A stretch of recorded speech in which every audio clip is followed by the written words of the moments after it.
How to save a video from CapCut to your gallery. So hello guys, welcome back to my YouTube channel. In this video I'll be showing you how you can easily save your videos from CapCut to your gallery.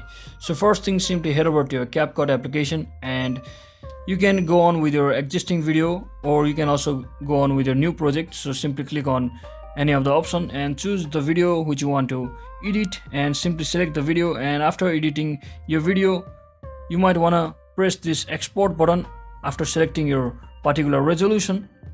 So to export, before exporting the video, you will have to watch the ad for like 60 seconds. So once you click on export button, it will probably show you an ad for like 60 or 30 seconds, and you have to wait for some time for your ad to finish. So once it successfully grants you the reward, simply click on this cross button and your video will be successfully exported to your gallery.